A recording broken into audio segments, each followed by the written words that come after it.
actually. He's done a fantastic job. I wasn't a supporter of him before, but I've been watching. He was named Parliamentarian of the Year from Maclean's magazine last year for a third-party status. That's pretty good. Yeah. And basically, what I'm going to do this year is my pledge is I'm going to become a card-carrying member of the Liberal Party. Yeah. And I'm also going to start donating money, like every year or whatever, to a certain amount of time there. And I've always thought the Liberals are still consistent, and I think that they will rebuild, and I think there's going to be big things, good future for the Liberals ahead. And you think Bob Rae's kind of working his way into the job, eh? Oh, absolutely. I mean, he's been eating the NDP's lunch, you know, for the past since he got into power. I mean, he's taken over. He's taken from third-party status to pretty well official opposition because, I mean, pretty well the reporters go see him, they talk to him. I mean, you would think the Liberals are in the official opposition, you know? They're not, but it depends. They're not, but it depends on who gets their clips on TV, doesn't it?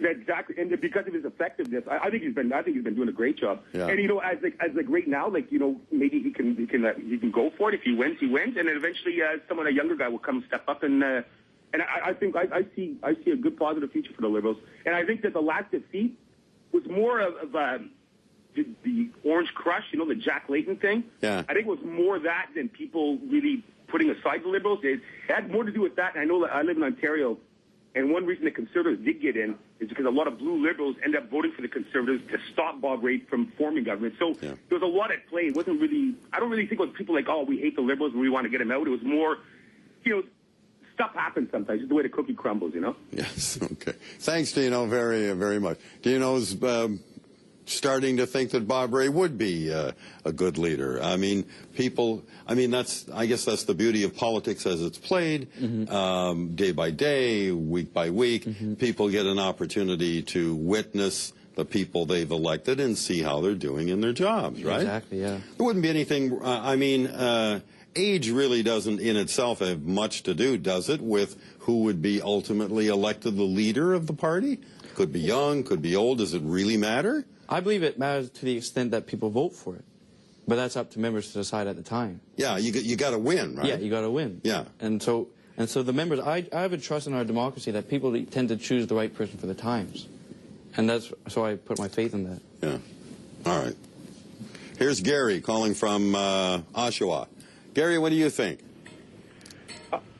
I think the Liberal Party's finished. Were you watching the convention and came to that conclusion? No, I came to that conclusion because the Liberal Party always had the trick to Quebec's bloc vote, and that's where the Liberal Party's base was in Quebec. And when a political party loses its base, it's pretty well over. So with no base, I think it's finished for the Liberals. Well, but remember when the Tories went down to 2 seats, did everybody pronounce the Conservative Party dead as well? That's true, but Reform was a party that broke away from the Conservatives and had a very strong base of support in the West. And then when the Reform and the Conservatives got back together, it was pretty well the same party getting back together. So they brought a big base of support in from the West. So all Stephen Harper is doing right now is he's playing the trick that the Liberals play, but he's playing it the opposite way. Canada has always been governed by a party that ran very strongly in one region of the country. And since the Conservatives run very strongly in the West, and they have a base in the West, they probably have a dynasty going for them.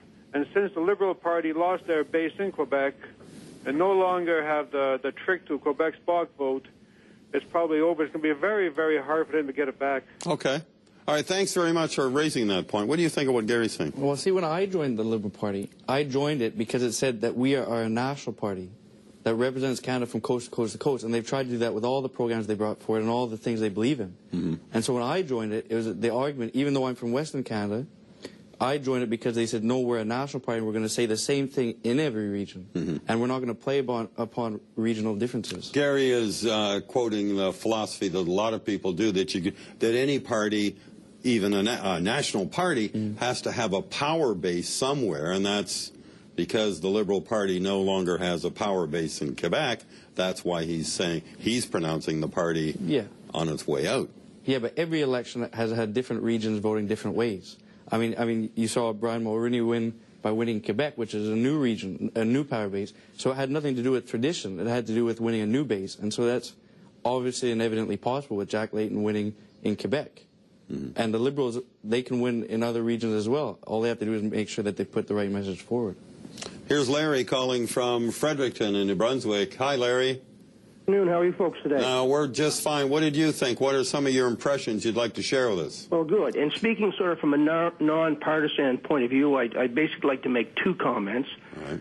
Comment number one being my recollection of the Liberal Party over the years has been a party that has always brought progressive policies and progressive change and has been able to do that in with attention to debts and deficits and economic growth.